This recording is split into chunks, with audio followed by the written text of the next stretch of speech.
1960, 61, 2 school years. I was a senior in first year in college. I was living in Louisville, Kentucky.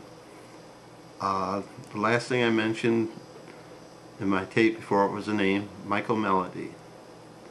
Michael Melody was the love of the life of the class jock, class president, the all-around Mr. Popularity. But everyone sort of ignored the fact that his love was Michael. If they met in the hall during class change, Michael, who was about 3 inches shorter, would stand on his tiptoes and just give it one passionate kiss. And no one really thought anything of it. Talking to other people, most people who knew him said even his mother had used the female gender on him. He had a male voice, but everything else was not. I don't know what there was about him, but almost everyone treated him as a girl.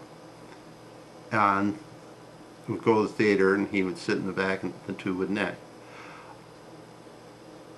The other thing, the school,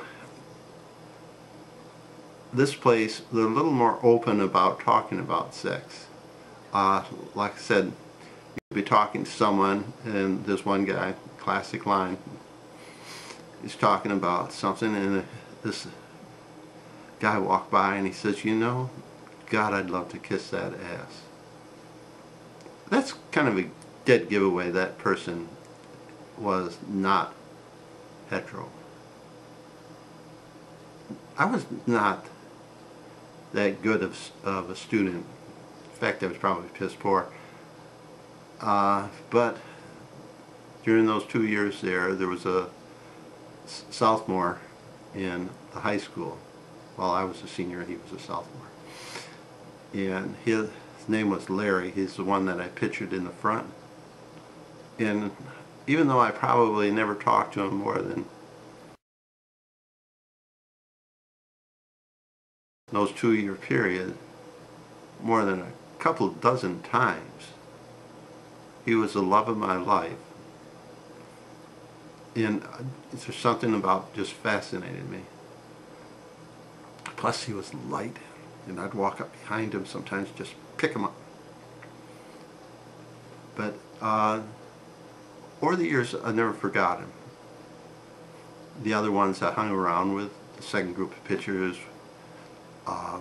were just different people in the class.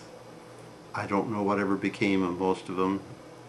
Well, the one I was most closely associated became principal of a school. He became a principal of a school. I probably would have gone on to priesthood because even though I was not really that religious, I just loved boarding school. And I could afford it. I wasn't paying anything, and I turned out afterwards, found out no one else was paying anything either. So when my dad transferred out of that particular diocese, I was expelled. And that was the end of my years in the seminary. Even though I have pretty good religious education, pretty strong faith, but then it was the Army years. By the way, I entered the Army a virgin. Okay. And that'll be on another tape. Thank you.